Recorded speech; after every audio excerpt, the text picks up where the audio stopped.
ओम श्री विष्णवे नमः। ओम बृहस्पते नमः। आप सभी का हमारे YouTube चैनल पर हार्दिक स्वागत है। समस्त मनोकामनाओं को पूर्ण करने वाली आज आइए सुने बृहस्पतिवार व्रत की पौराणिक कथा।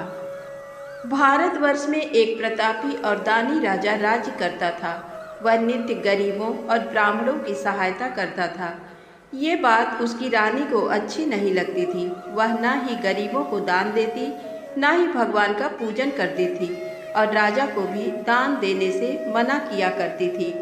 एक दिन राजा शिकार खेलने वन को गए हुए थे तो रानी महल में अकेली थी।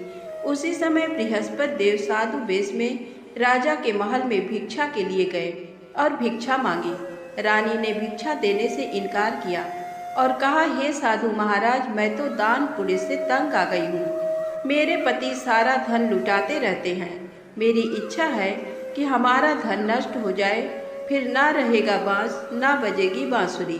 साधु ने कहा, देवी तुम तो बड़ी विचित्र हो। धन संतान तो सभी चाहते हैं, पुत्र और लक्ष्मी तो पापी के घर भी होने चाहिए। यदि तुम्हारे पास अधिक धन है तो भूखों को भोजन दो, प्यासों के लिए प्याऊ बनवाओ, मुसाफिरों के लिए धर्मशालाएं खुलवाओ। जो निर्धन अपनी कुंवारी कन्याओं का विवाह नहीं कर सकते उनका विवाह करा दो। ऐसे और कई काम हैं जिनके करने से तुम्हारा यश लोक और परलोक में फैलेगा। परंतु रानी पर उपदेश का कोई प्रभाव न पड़ा। वह बोली, महाराज आप मुझे कुछ ना समझाएं। मैं ऐसा धन नहीं चाहती जो हर जगह बांटती फिरूं। साधु ने उत्तर दिया, यदि तुम्हारी ऐसी इच्छा है तो तथास्तु। तुम ऐसा करना कि बृहस्पतिवार को घर लीप कर पीली मिट्टी से अपना सिर धोकर स्नान करना, भट्ठी चढ़ाकर कपड़े धोना। ऐसा करने से आपका सारा धन नष्ट हो जाएगा। इतना कहकर वह साधु महाराज वहां से अलोप हो गए। साधु के अनुसार कई बातों को पूरा करते हुए रानी को केवल 3 बृहस्पतिवार ही बीते थे कि उसकी समस्त धन संपत्ति नष्ट हो गई। भोजन के लिए राजा का परिवार तरसने लगा। तब एक दिन राजा ने रानी से बोला कि हे रानी, तुम यहीं रहो, मैं दूसरे देश को जाता हूँ, क्योंकि यहाँ पर सभी लोग मुझे जानते हैं, इसलिए मैं कोई छोटा कार्य नहीं कर सकता। ऐसा कहकर राजा परदेश चला गया। वहाँ वह जंगल से लकड़ी काट कर लाता और शहर में बेचता। इस तरह वह अपना जीवन व्यतीत करने लगा। इधर राजा के परदेश जाते ही रानी और दासी दुखी रहने लगी। एक बार जब रानी और दासी को 7 दिन तक बिना भोजन के रहना पड़ा तो रानी ने अपनी दासी से कहा, हे दासी, पास ही के नगर में मेरी बहन रहती है, वह बड़ी धनवान है। तू उसके पास जा और कुछ ले आ, ताकि थोड़ी बहुत गुजर बसर हो जाए। दासी रानी की बहन के पास गई। उस दिन गुरुवार था और रानी की बहन उस समय बृहस्पतिवार व्रत की कथा सुन रही थी। दासी ने रानी की बहन को अपनी रानी का संदेश दिया, लेकिन रानी की बड़ी बहन कोई उत्तर नहीं दिया। जब दासी को रानी की बहन से कोई उत्तर नहीं मिला तो वह बहुत दुखी हुई और उसे क्रोध भी आया। दासी ने वापस आकर रानी को सारी बात बता दी। सुनकर रानी ने अपने भाग्य को कोसा। उधर रानी की बहन ने सोचा कि मेरी बहन की दासी आई थी, परंतु मैं उससे नहीं बोली, इससे वह बहुत दुखी हुई होगी। कथा सुनकर और पूजन समाप्त करके वह अपनी बहन के घर आई और कहने लगी, हे बहन, मैं बृहस्पतिवार का व्रत कर रही थी। तुम्हारी दासी मेरे घर आई थी, परंतु जब तक कथा होती है तब तक ना तो उठते हैं और ना ही बोलते हैं, इसलिए मैं नहीं बोली। कहो दासी, क्यों गई थी? रानी बोली, बहन तुमसे क्या छिपाऊं, हमारे घर में खाने तक को अनाज नहीं था। ऐसा कहते कहते रानी की आंखें भर आई। उसने दासी समेत पिछले 7 दिनों से भूखे रहने तक की बात अपनी बहन को विस्तार पूर्वक सुना दी। रानी की बहन बोली, देखो बहन, भगवान बृहस्पति देव सबकी मनोकामना को पूर्ण करते हैं। देखो, शायद तुम्हारे घर में अनाज रखा हो। पहले तो रानी को विश्वास नहीं हुआ, पर बहन के आग्रह करने पर उसने अपनी दासी को अंदर भेजा तो उसे सचमुच अनाज से भरा एक घड़ा मिल गया। ये देखकर दासी को बड़ी हैरानी हुई। दासी रानी से कहने लगी, हे रानी, जब हमको भोजन नहीं मिलता तो हम व्रत ही तो करते हैं, इसलिए क्यों न इनसे व्रत और कथा की विधि पूछ ली जाए, ताकि हम भी व्रत कर सकें। तब रानी ने अपनी बहन से बृहस्पतिवार व्रत के बारे में पूछा। उसकी बहन ने बताया, बृहस्पतिवार के व्रत में चने की दाल और मुनक्का से विष्णु भगवान का केले की जड़ में पूजन करें तथा दीपक जलाए, व्रत कथा सुने और पीला भोजन ही करें। इससे बृहस्पति देव प्रसन्न होते हैं। व्रत और पूजन विधि बताकर रानी की बहन अपने घर को लौट गई। 7 दिन के बाद जब गुरुवार आया तो रानी और दासी ने व्रत रखा।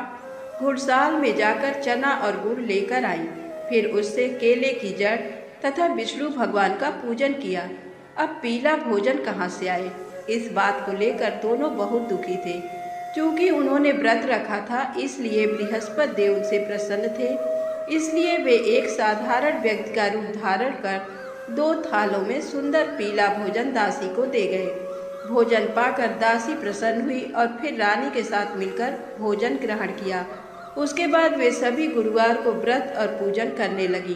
बृहस्पति भगवान की कृपा से उनके पास फिर से धन संपत्ति आ गई, परंतु रानी फिर से पहले की तरह आलस्य करने लगी। तब दासी बोली, देखो रानी, तुम पहले भी इस प्रकार आलस्य करती थी।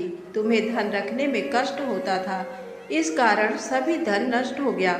और अब जब भगवान बृहस्पति की कृपा से धन मिला है तो तुम्हें फिर से आलस्य होता है। रानी को समझाते हुए दासी कहती है कि बड़ी मुसीबतों के बाद हमने ये धन पाया है, इसलिए हमें दान पुण्य करना चाहिए, भूखे मनुष्यों को भोजन कराना चाहिए और धन को शुभ कार्यों में खर्च करना चाहिए, जिससे तुम्हारे कुल का यश बढ़ेगा, स्वर्ग की प्राप्ति होगी और पितृ भी प्रसन्न होंगे। दासी की बात मानकर रानी अपना धन शुभ कार्यों में खर्च करने लगी, जिससे पूरे नगर में उसका यश फैलने लगा। एक दिन राजा दुखी होकर जंगल में एक पेड़ के नीचे आसन जमाकर बैठ गया। वह अपनी दशा को याद करके व्याकुल होने लगा।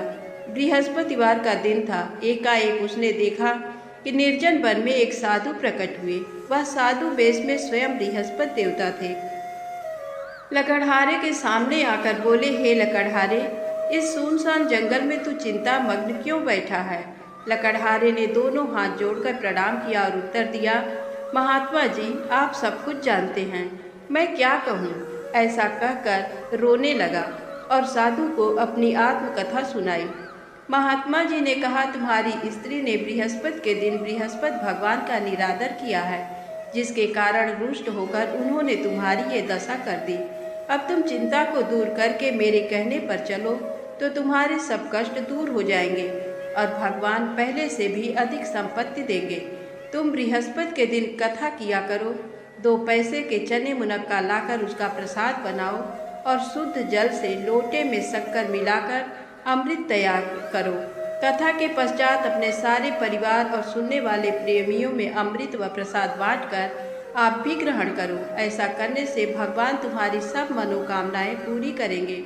साधु के ऐसे वचन सुनकर लकड़हारा बोला, हे प्रभु, मुझे लकड़ी बेचकर इतना पैसा नहीं मिलता जिससे भोजन के उपरांत कुछ बचा सकूं। मैंने रात में अपनी स्त्री को व्याकुल देखा है, मेरे पास कुछ भी नहीं जिससे मैं उसकी खबर मंगा सकूं। साधु ने कहा, हे लकड़हारे, तुम किसी बात की चिंता मत करो। बृहस्पति के दिन तुम रोजाना की तरह लकड़ियां लेकर शहर को जाओ। तुमको रोज से दुगना धन प्राप्त होगा, जिससे तुम भली भांति भोजन कर लोगे तथा बृहस्पति देव की पूजा का सामान भी आ जाएगा। इतना कहकर साधु अंतर ध्यान हो गए। धीरे धीरे समय व्यतीत होने पर फिर वही बृहस्पतिवार का दिन आया। लकड़हारा जंगल से लकड़ी काटकर किसी शहर में बेचने गया। उसे उस दिन और दिन से अधिक पैसा मिला। राजा ने चना गुड़ा दिलाकर गुरुवार का व्रत किया। उस दिन से उसके सभी क्लेश दूर हुए। परंतु जब दोबारा गुरुवार का दिन आया तो बृहस्पतिवार का व्रत करना भूल गया। इस कारण बृहस्पति भगवान नाराज हो गए। उस दिन उस नगर के राजा ने विशाल यज्ञ का आयोजन किया तथा शहर में ये घोषणा करा दी कि कोई भी मनुष्य अपने घर में भोजन न बनावे, न आग जलावे, समस्त जनता मेरे यहाँ भोजन करने आवे। इस आज्ञा को जो न मानेगा उसे फांसी की सजा दी जाएगी। इस तरह की घोषणा संपूर्ण नगर में करवा दी गई। राजा की आज्ञानुसार शहर के सभी लोग भोजन करने गए, लेकिन लकड़हारा कुछ देर से पहुंचा, इसलिए राजा उसको अपने साथ घर लिवा ले गए और ले जाकर भोजन करा रहे थे तो रानी की दृष्टि उस खूंटी पर पड़ी जिस पर उसका हार लटका हुआ था। वह वहां पर दिखाई नहीं दिया। रानी ने निश्चय किया कि मेरा हार इस मनुष्य ने चुरा लिया है। उसी समय सिपाहियों को बुलाकर उसको कारागार में डलवा दिया। जब लकड़हारा कारागार में पड़ गया और बहुत दुखी होकर विचार करने लगा कि न जाने कौन से पूर्व जन्म के कर्म से मुझे ये दुख प्राप्त हुआ है, और उसी साधु को याद करने लगा जो कि जंगल में मिला था। उसी समय तत्काल बृहस्पति देव साधु के रूप में प्रकट हुए और उसकी दशा को देखकर कहने लगे, अरे मूर्ख, तूने बृहस्पति देव की कथा नहीं करी, इस कारण तुझे दुख प्राप्त हुआ है। अब चिंता मत कर। बृहस्पतिवार के दिन कारागार के दरवाजे पर 4 पैसे पड़े मिलेंगे। उनसे तू बृहस्पति देव की पूजा करना, तेरे सभी कष्ट दूर हो जाएंगे। बृहस्पति के दिन उसे 4 पैसे मिले। लकड़हारे ने कथा कही। उसी रात्रि को बृहस्पति देव ने उस नगर के राजा को स्वप्न में कहा, हे राजा, तुमने जिस आदमी को कारागार में बंद कर दिया है वह निर्दोष है, वह राजा है, उसे छोड़ देना। रानी का हार उसी खूंटी पर लटका है। अगर तू ऐसा नहीं करेगा तो मैं तेरे राज्य को नष्ट कर दूंगा। इस तरह रात्रि के स्वप्न को देखकर राजा प्रातःकाल उठा और खूंटी पर हार देखकर लकड़हारे को बुलाकर क्षमा मांगी तथा लकड़हारे को योग्य सुंदर वस्त्र आभूषण देकर विदा कर दिया। बृहस्पति देव की आज्ञा अनुसार लकड़हारा अपने नगर को चल दिया। राजा जब अपने नगर के निकट पहुंचा तो उसे बड़ा आश्चर्य हुआ।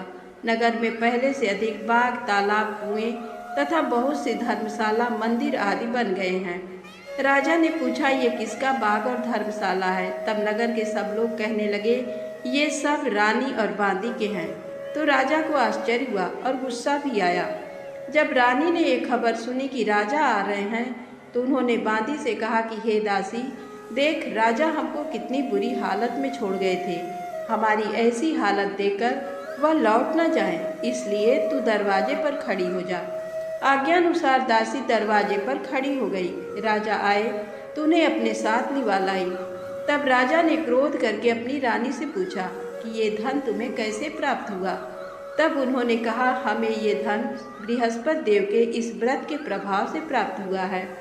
राजा ने निश्चय किया कि 7 रोज बाद तो सभी बृहस्पति देव का पूजन करते हैं, परंतु मैं प्रतिदिन दिन में 3 बार कहानी तथा रोज व्रत किया करूँगा। अब हर समय राजा के दुपट्टे में चने की दाल बंधी रहती तथा दिन में 3 बार कहानी कहता। एक रोज राजा ने विचार किया कि चलो अपनी बहन के यहाँ हो आवे। इस तरह निश्चय कर राजा घोड़े पर सवार हो अपनी बहन के यहाँ को चलने लगा। मार्ग में उसने देखा कि कुछ आदमी को एक मुर्दे को लिए जा रहे हैं। उन्हें रोककर राजा कहने लगा, अरे भाइयों, मेरी बृहस्पति देव की कथा सुन लो। वे बोले, लो, हमारा तो आदमी मर गया है, इसको अपनी कथा की पड़ी है। परंतु कुछ आदमी बोले, अच्छा कहो, हम तुम्हारी कथा भी सुनेंगे। राजा ने दाल निकाली और जब कथा आधी हुई थी कि मुर्दा हिलने लग गया, और जब कथा समाप्त हो गई तो राम राम करके मनुष्य उठकर खड़ा हो गया। आगे मार्ग में उसे एक किसान खेत में हल चलाता मिला। राजा ने उसे देख और उससे बोले, अरे भैया, तुम मेरी बृहस्पतिवार की कथा सुन लो। किसान बोला, जब तक मैं तेरी कथा सुनूंगा तब तक 4 हरैया जोत लूँगा। जा अपनी कथा किसी और को सुनाना। इस तरह राजा आगे चलने लगा। राजा के हटते ही बैल पछाड़ खाकर गिर गए तथा किसान के पेट में बड़ी जोर का दर्द होने लगा। उस समय उसकी माँ रोटी लेकर आई। उसने जब यह देखा तो अपने पुत्र से सब हाल पूछा और बेटे ने सभी हाल कह दिया। तो बुढ़िया दौड़ी दौड़ी उस घुड़सवार के पास गई और उससे बोली कि मैं तेरी कथा सुनूंगी, तू अपनी कथा मेरे खेत पर चलकर ही कहना। राजा ने बुढ़िया के खेत पर जाकर कथा कही, जिसके सुनते ही वह बैल उठ खड़े हुए तथा किसान के पेट का दर्द भी बंद हो गया। राजा अपनी बहन के घर पहुंचा। बहन ने भाई की खूब मेहमानी की। दूसरे रोज प्रातःकाल राजा जगा तो वह देखने लगा कि सब लोग भोजन कर रहे हैं। राजा ने अपनी बहन से कहा, ऐसा कोई मनुष्य है जिसने भोजन नहीं किया हो, मेरी बृहस्पतिवार की कथा सुन ले। बहन बोली, हे भैया, ये देश ऐसा ही है कि पहले यहाँ लोग भोजन करते हैं, बाद में अन्य काम करते हैं। अगर कोई पड़ोस में हो तो देख आऊं। वह ऐसा कहकर देखने चली गई, परंतु उसे कोई ऐसा व्यक्ति नहीं मिला जिसने भोजन न किया हो। अतः वह एक कुम्हार के घर गई, जिसका लड़का बीमार था। उसे मालूम हुआ कि उनके यहाँ 3 रोज से किसी ने भोजन नहीं किया है। रानी ने अपने भाई की कथा सुनने के लिए कुम्हार से कहा। वह तैयार हो गया। राजा ने जाकर बृहस्पतिवार की कथा कही, जिसको सुनकर उसका लड़का ठीक हो गया। अब तो राजा की प्रशंसा होने लगी। एक रोज राजा ने अपनी बहन से कहा कि हे बहन, हम अपने घर को जाएंगे, तुम भी तैयार हो जाओ। राजा की बहन ने अपनी सास से कहा। सास ने कहा, हाँ चली जा, परंतु अपने लड़कों को मत ले जाना, क्योंकि तेरे भाई के कोई औलाद नहीं है। बहन ने अपने भैया से कहा, हे भैया, मैं तो चलूँगी, पर कोई बालक नहीं जाएगा। राजा बोला, जब कोई बालक नहीं चलेगा तब तुम ही क्या करोगी। बड़े दुखी मन से राजा अपने नगर को लौट आया। राजा ने अपनी रानी से कहा, हम निर्वंशी हैं, हमारा मुंह देखने का धर्म नहीं है और कुछ भोजन आदि नहीं किया। रानी बोली, हे प्रभु, बृहस्पति देव ने हमें सब कुछ दिया है, वह हमें औलाद अवश्य देंगे। उसी रात को बृहस्पति देव ने राजा से स्वप्न में कहा, हे राजा, उठ, सभी सोच त्याग दे, तेरी रानी गर्भ से है।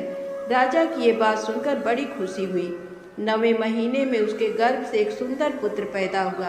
तब राजा बोला, हे रानी, स्त्री बिना भोजन के रह सकती है, पर बिना कहे नहीं रह सकती। जब मेरी बहन आए तुम उससे कुछ कहना मत। रानी ने सुनकर हाँ कर दिया। जब राजा की बहन ने ये शुभ समाचार सुना तो वो बहुत खुश हुई तथा बधाई लेकर अपने भाई के यहाँ आई। तभी रानी ने कहा, घोड़ा चढ़कर तो नहीं आई, गधा चढ़ी आई। राजा की बहन बोली, भाभी, मैं इस प्रकार न कहती तो तुम्हें औलाद कैसे मिलती। बृहस्पति देव ऐसे ही हैं, जैसी जिनके मन में कामनाएं हैं सभी को पूर्ण करते हैं। जो सद्भावना पूर्वक बृहस्पतिवार का व्रत करता है एवं कथा पढ़ता है अथवा सुनता है, दूसरों को सुनाता है, बृहस्पति देव उसकी सभी मनोकामना पूर्ण करते हैं। बोलो बृहस्पति भगवान की जय।